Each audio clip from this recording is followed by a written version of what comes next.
দর্শক আমন্ত্রণ আজকের চট্টগ্রামে। শুরুতে জানিয়ে দেব শিরোনামগুলো। আগের তিনটি বাস্তবায়িত না হলেও চতুর্থ মাস্টার প্ল্যানের খসড়া চূড়ান্ত করেছে চট্টগ্রাম উন্নয়ন কর্তৃপক্ষ। সাংহাইয়ের আদলে ওয়ান সিটি টু টাউন গড়ার পরিকল্পনা।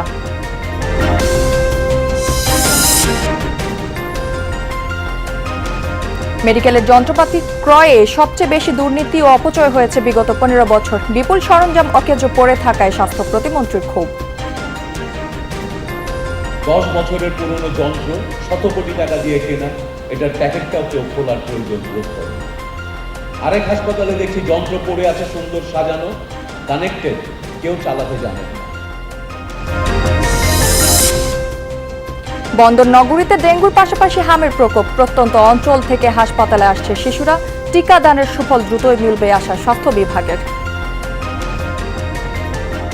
আগে দেয় নাই, ওই যে একটা বাকি ছিল ওইটা দেয় নাই, এই কারণে বাচ্চাটা আক্রান্ত বেশি। কাশি, পাতলা পায়খানা এখন ওগুলো কমছে, কিন্তু কাশি আছে। 20টা বেডের মধ্যে 10টা বেডকে আমরা ডেডিকেটেড করে রাখছি। যদি কোনো রোগী যদি খারাপ হয় তাহলে তাদেরকে আমরা সরাসরি সাথে সাথে ওখানে শিফট করবো।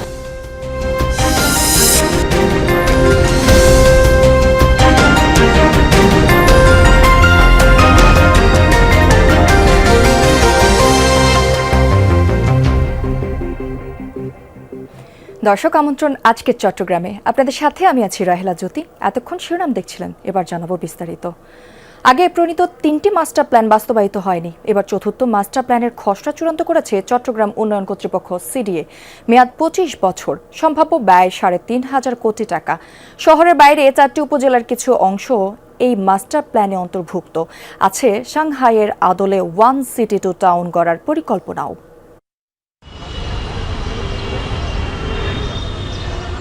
পরিকল্পিত বন্দরনগরী গড়তে 1961, 1995 ও 2008 সালে 3টি মাস্টার প্ল্যান প্রণয়ন করেছিল সিডিএ, তবে তা পূর্ণাঙ্গ বাস্তবায়ন হয়নি। এবার চতুর্থ মাস্টার প্ল্যানের খসড়া চূড়ান্ত করেছে সংস্থাটি। 2025 থেকে 2050 সাল পর্যন্ত 25 বছর মেয়াদী এই মাস্টার প্ল্যানে চট্টগ্রাম সিটি কর্পোরেশনের 41টি ওয়ার্ড ছাড়াও পার্শ্ববর্তী পটিয়া, আনোয়ারা, হাটহাজারী, রাউজান এই 4টি উপজেলার 1255 বর্গ কিলোমিটার এলাকা অন্তর্ভুক্ত। প্রকল্প বাস্তবায়নে ব্যয় হচ্ছে 3587 কোটি 88 লাখ টাকা। বিগত ফ্যাসিবাদী সরকারের আমলে এই নগরকে ক্ষতবিক্ষত করা হয়েছে। প্রায় প্রতিটি ভবন নকশা বহির্ভূত কাজ করা হয়েছে। আমরা যদি আন্তরিক না হই, আমরা যদি সচেতন না হই, তাহলে কোনো অবস্থায় যতই মাস্টার প্ল্যান আমরা দিই না কেন, যতই নগরকে আধুনিক করি না কেন, আমরা ভালো কিছু সুফল আনতে পারবো না। পরিবহন ও ড্রেনেজ ব্যবস্থাপনা, ভূমি ব্যবহার, জলাবদ্ধতা নিরসন, পরিবেশ সংরক্ষণ, ট্রাফিক ম্যানেজমেন্ট, আবাসন এবং অর্থনৈতিক উন্নয়ন সহ মোট 19টি খাতে 276টি উন্নয়ন প্রকল্প চিহ্নিত করা হয়েছে নতুন মাস্টার প্ল্যানে। ওয়ান সিটি টু টাউন ধারণা বাস্তবায়নের অংশ হিসেবে আনোয়ারার জন্য থাকছে পৃথক action area plan. Urban railway যেন করতে পারে, সেই জন্য কিন্তু আমরা বেশ অনেকগুলো প্রস্তাব দিয়েছি, যাতে করে নগর পরিবহনের একটা অন্যতম মাধ্যম হয় রেল। এটা তো আমার করেই আছে, জায়গাও আছে, শুধু হয়তো কিছু জায়গায় সিঙ্গেল ট্র্যাক আছে, সেটাকে ডাবল ট্র্যাক করতে হবে। 2 আগস্ট থেকে 30 সেপ্টেম্বর পর্যন্ত 7 দিন নাগরিকদের মতামত ও আপত্তি গ্রহণ শেষে পরিকল্পনাটি চূড়ান্ত করা হবে। আমরা এবার চট্টগ্রামকে আরও নতুন 5টা জোন, টোটাল 6টা জোনে বিভক্ত করার প্রস্তাব করেছি, যাতে আমাদের নগরায়নটা যেন একটা সিমেট্রিক ওয়েতে ডেভেলপ হয়। আমরা কোঅর্ডিনেশন কমিটির প্রস্তাব করেছি, আমরা development coordination committee, planning coordination committee, বিভিন্ন কমিটির প্রস্তাব করেছি, যেসব কমিটি বাধ্যতামূলকভাবে এই প্রকল্পের সঙ্গে যুক্ত থাকবে। জুবাইর রিফাত, যমুনা নিউজ, চট্টগ্রাম। গত 15 বছর মেডিকেল যন্ত্রপাতি ক্রয়ে দুর্নীতি ও অপচয় হয়েছে বলে মন্তব্য করেছেন স্বাস্থ্য প্রতিমন্ত্রী doctor M A Muhith. Chittagong মেডিকেলে শিক্ষক শিক্ষার্থীদের সাথে মতবিনিময় সভায় তিনি বিভিন্ন হাসপাতালে বিপুল সরঞ্জাম অকেজো পড়ে থাকার চিত্র তুলে ধরে ক্ষোভ প্রকাশ করেন। যথাযথ সমন্বয় ও পরিকল্পনা গ্রহণের পাশাপাশি জনবল বাড়িয়ে সংকট সমাধানের উদ্যোগের কথা জানান প্রতিমন্ত্রী। দুপুরে প্রথমে চট্টগ্রাম মেডিকেল কলেজ এবং পরে হাসপাতালের ডেঙ্গু ওয়ার্ড পরিদর্শন করেন স্বাস্থ্য প্রতিমন্ত্রী। সাথে ছিলেন সিটি মেয়র, সংসদ সদস্য এবং চিকিৎসকরা। পরিদর্শনের আগে শিক্ষক শিক্ষার্থীদের সাথে মতবিনিময় সভায় স্বাস্থ্য প্রতিমন্ত্রী বিভিন্ন হাসপাতালে যন্ত্রপাতি অকেজো পড়ে থাকা সহ অব্যবস্থাপনার চিত্র তুলে ধরেন। 10 বছরের পুরনো যন্ত্র, শত কোটি টাকা দিয়ে কেনা, এটার প্যাকেটটাও কেউ খোলার প্রয়োজন বোধ করেনি।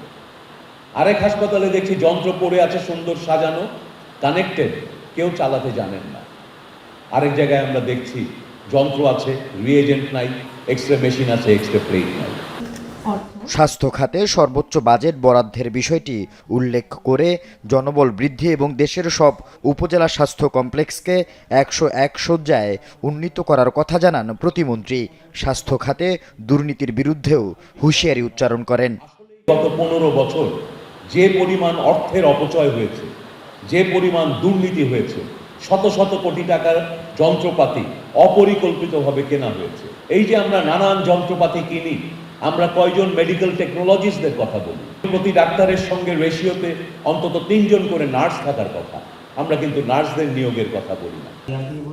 মতবিনিময় সভায় স্বাস্থ্য সুরক্ষা আইন, আবাসন ও জনবল সংকট, একাডেমিক জটিলতা, অপারেশন থিয়েটার আধুনিকায়নের দাবিসহ ডেন্টাল ইউনিটে নানা সমস্যার কথা তুলে ধরেন চট্টগ্রাম মেডিকেল কলেজ হাসপাতালের শিক্ষক শিক্ষার্থীরা।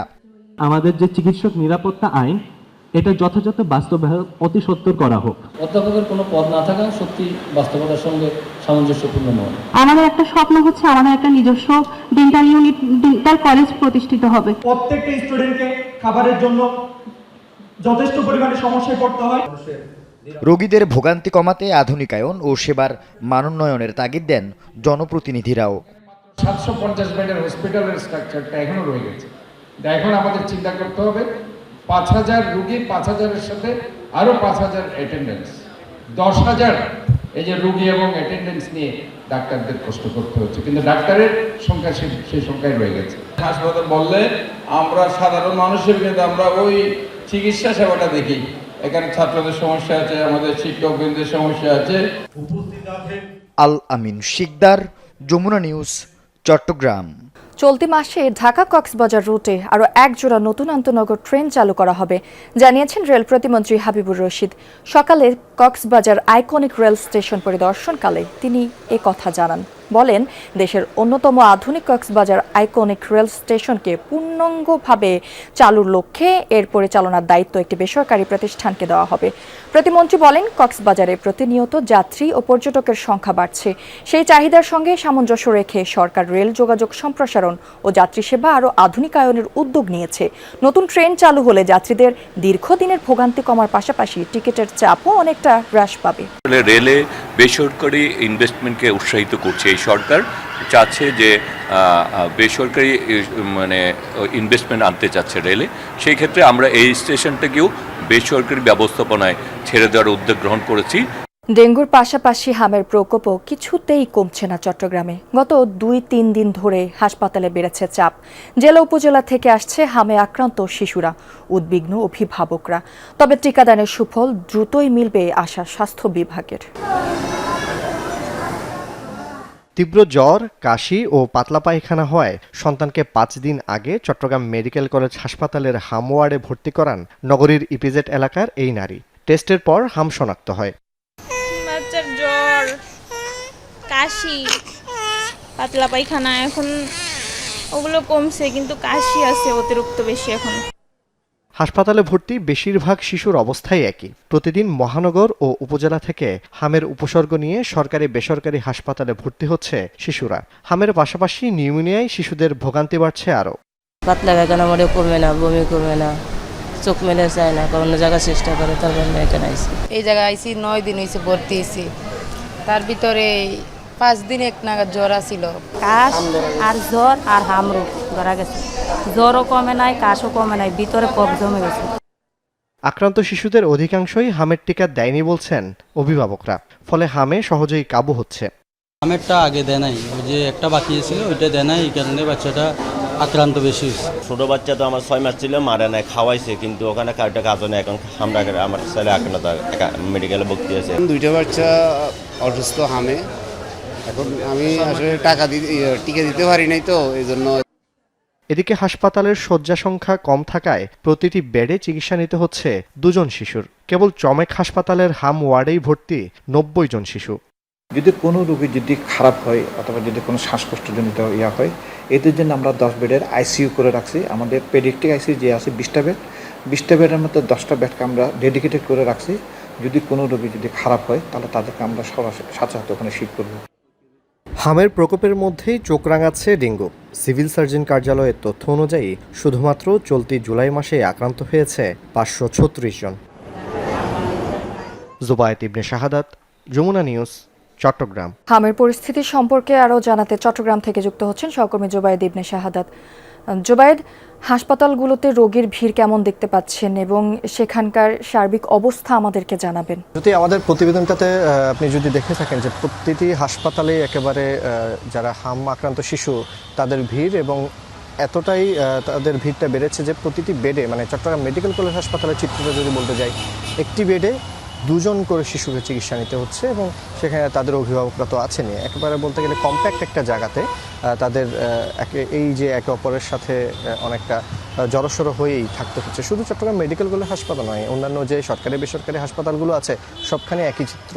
এবং এই পর্যন্ত চট্টগ্রামে প্রায় 590 জনের বেশি হাম আক্রান্ত হয়েছেন এবং এটি কিন্তু একেবারে শনাক্তকৃত হামের সংখ্যাটা আমি আপনাকে জানাচ্ছি। পাশাপাশি আজ মানে গত 24 ঘন্টায় আজ পর্যন্ত 50 জন নতুন করে হামে আক্রান্ত হয়েছেন। এই যে পরিসংখ্যানটা আমরা দেখছি, এতেই বোঝা যায় যে চট্টগ্রামে হামের প্রকোপটা কতটা পেয়ে বসেছে এবং চট্টগ্রামের জেলার থেকে উপজেলাগুলোতে কিন্তু হামের প্রাদুর্ভাবটা খুবই বেশি এবং একটি অংশ কক্সবাজারের দিক থেকে কিন্তু হাম আক্রান্ত হয়ে চট্টগ্রামের দিকে আসছেন। এবং এই যে হামের প্রাদুর্ভাব, এটি না দেওয়ার মানে টিকা না দেওয়ার কারণে প্রধানত এই প্রাদুর্ভাবটা এভাবে বেড়েছে।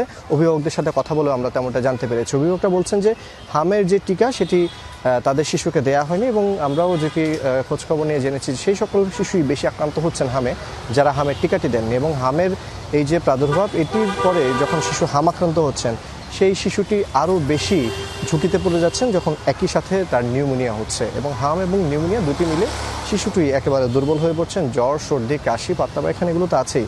সব কিছু মিলে এই যে হামের অবস্থা, এটি কিন্তু এখনও চোখ রাঙাচ্ছে বলা যায়। তবে চট্টগ্রাম মেডিকেল কলেজ হাসপাতালের পরিচালক আমাদেরকে জানিয়েছেন যে ডেডিকেটেডলি 10টি আইসিইউ বেড এই যে হাম আক্রান্ত শিশুদের জন্য ডেডিকেটেডলি রাখা হয়েছে, যাতে কোনো ওয়ার্স্ট সিনারিও হলে সেখানে তারা এই হাম আক্রান্ত শিশুদেরকে ট্রিটমেন্টে নিয়ে যেতে পারেন। পাশাপাশি হামের জন্য আলাদা কর্নার করে, যেটি বলছিলাম যে একটি মানে হামের কর্নারেই একটি ওয়ার্ডেই প্রায় 90 জন শিশু চিকিৎসা নিচ্ছেন। একইভাবে চট্টগ্রামের সরকারি বেসরকারি হাসপাতাল সেগুলোতে একইভাবে চিকিৎসা নেওয়া হচ্ছে। তাহলে চট্টগ্রামের যে হামের প্রাদুর্ভাব, এটি নিয়ন্ত্রণে এখনো আসেনি বলা যায়। তবে সিভিল সার্জন কার্যালয় থেকে বলা হচ্ছে যে দ্রুত টিকাদানের সুফলটা পাওয়া যাবে এবং শিশুদের যে হামের প্রাদুর্ভাব সেটিও কমে আসবে। তবে সেটি কবে নাগাদ কমে আসবে বা আসলে কতটুকু কমবে, টিকাদান সফলতা কতটুকু পাওয়া যাবে, সেটি কিন্তু এখনও দেখার বিষয়, যেহেতু হাম আক্রান্ত শিশু প্রতিনিয়ত হাসপাতালগুলোতে আসছে এবং সেই প্রশ্নটা এখনও থেকে যায়। অভিভাবকদের মধ্যে দুশ্চিন্তা তো আছেই। জ্যোতি। জুবায়েদ, আপনাকে অসংখ্য ধন্যবাদ। কক্সবাজারে প্যারাসেইলিং করতে গিয়ে সমুদ্রে পড়ে এক পর্যটকের মৃত্যু হয়েছে। নিহত সৌভিক রায় খুলনা সদরের বানিয়াখামার এলাকার শেখর রায়ের ছেলে। প্রত্যক্ষদর্শীরা জানায় সকালে 9 বন্ধু মিলে কক্সবাজারে বেড়াতে যায় সৌভিক রায়। পরে দরিয়ানগর এলাকায় প্যারাসেইলিং করার সময় তিনি সমুদ্রে ছিটকে পড়ে যান। পরে পানিতে ডুবে যান সে। তাকে উদ্ধার করে সদর হাসপাতালে নেওয়া হলে মৃত ঘোষণা করেন চিকিৎসক। ঘটনার পর থেকে উধাও প্যারাসেইলিং কর্তৃপক্ষ। কক্সবাজার পর্যটন সেলের ম্যাজিস্ট্রেট মাহমুদুর রহমান সায়েম জানান, ঘটনায় প্যারাসেইলিং কর্তৃপক্ষের অবহেলা থাকলে ব্যবস্থা নেওয়া হবে।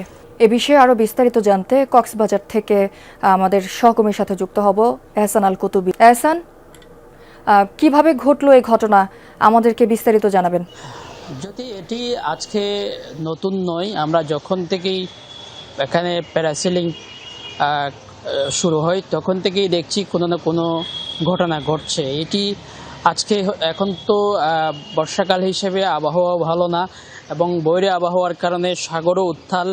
এই অবস্থার মধ্যে আবার ভারী বৃষ্টিও হচ্ছে মাঝে মধ্যে, আবার বাতাসও রয়েছে, বাতাসের তীব্রতাও রয়েছে। এই অবস্থাটা, এই সময়টা আসলে কোনোভাবেই প্যারাসেলিং করার জন্য উপযুক্ত সময় না। কিন্তু এরপরও অমান্য করে এখানে যে নির্দেশনাগুলো রয়েছে জেলা প্রশাসনের পক্ষ থেকে সেই নির্দেশনাগুলো অমান্য করেই এই প্যারাসিলিং আজকে যে ঘটনা, এই ঘটনাটা মূলত আদেশ অমান্য করার কারণ হচ্ছে যে বৈরী আবহাওয়ার সময় কিন্তু কোনোভাবে প্যারাসিলিং করতে পারে না। এবং পাশাপাশি হচ্ছে স্থানীয়রা যেটি বলছেন, যখন প্যারাসিলিং করতে আকাশের দিক উড়ে যায় তখন কিন্তু ওখান থেকে হঠাৎ করে প্যারাসিলিংয়ের যে তার সেটি নিচে একেবারে প্যারাসিলিংয়ের যে প্যারাশুটটা রয়েছে সেটি সহ একেবারে সমুদ্রে পড়ে যাওয়ার সাথে সাথে যারা প্যারাসিলিংয়ের দায়িত্বে ছিলেন তারা গিয়ে তাকে উদ্ধার করে কক্সবাজার সদর হাসপাতালে নিয়ে আসে শৈবিক রায়কে। তারা মূলত 9 জন বন্ধু এবং আত্মীয় স্বজন সহ এসেছিলেন গতকালকে কক্সবাজারে বেড়াতে, এবং তারা সবার ইচ্ছা ছিল প্যারাসিলিং করবে, এবং প্যারাসিলিংয়ে তারা একে একে 7 জন প্যারাসিলিং করেছে। প্যারাসিলিং সবশেষ ছিল হচ্ছে সৌভিক রায়। সেই সৌভিক রায় যখন প্যারাসিলিং করতে ওঠেন তিনি কিন্তু আবার শারীরিক গঠন কিন্তু তার বলা যায় যে তার ওজন ন্যূনতম 90 থেকে 80 কেজি এরকম হবে, কিন্তু এই অবস্থায়ও কিন্তু প্যারাসিলিং করার মতো উপযুক্ত না। তারপরও বারবার এই ঘটনাগুলো ঘটছে।